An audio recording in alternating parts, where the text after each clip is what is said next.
అరే రామ్, బాబు వచ్చేటప్పుడు బైక్ ఎవడో గుద్దేశాడంటే వాడెవడో తెలుసుకో. వద్దులే అంకుల్, అది నేను చూసుకుంటాను.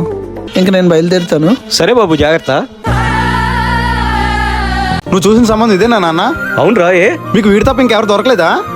అతనికే రా, ఆ బాబు నీలా జులాయి కాదు. అది కాదు నాన్న, చూడడానికైనా బాగుండాలి కదా. నువ్వు చెప్పక్క నీకు అతను నచ్చాడా? చూసావా నాన్న, అక్క కూడా నచ్చలేదు. నువ్వు నోరుమోయ్. చూడు తల్లి, నేను ఏం చేసినా నీ మంచి కోసమేరా. లేదు నాన్న, అక్క ఒప్పుకొని నేను మాత్రం ఒప్పుకోను. ఇంకో మాట నేను నోటి నుంచి చేస్తే ఇంట్లో నుంచి బయట తోసేస్తాను.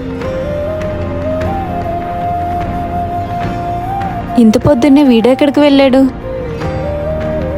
ఎక్కడికి వెళ్ళి వస్తున్నావురా? పని ఉంటే చూసుకొని వస్తున్నాను ఇప్పుడే. ఏం లేదు.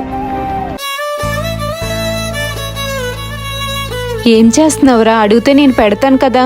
పర్వాలేదులే అక్క. నీకేమైందిరా? నువ్వు ఎక్కడికి వెళ్ళినా నాకు చెప్పే వెళ్తావు, కానీ ఇప్పుడు చెప్పకుండా వెళ్ళిపోతున్నావు. నేను పెట్టకుండా భోజనం కూడా చేయవు, అలాంటిది ఇప్పుడు నువ్వే పెట్టుకుంటున్నావు. ఏం లేదక్క, అలవాటు చేసుకుంటున్నాను. జీవితాంతం నువ్వు నాతో ఉండిపోవు కదా. ఈ రోజు అంటే నువ్వు పెడతావు, రేపు నీ పెళ్ళి అయ్యాక నాకు ఎవరు పెడతారక్క? అందుకే నా పని నేను చేసుకోవడం నేర్చుకుంటున్నాను. అదేంట్రా అలా మాట్లాడుతున్నావు?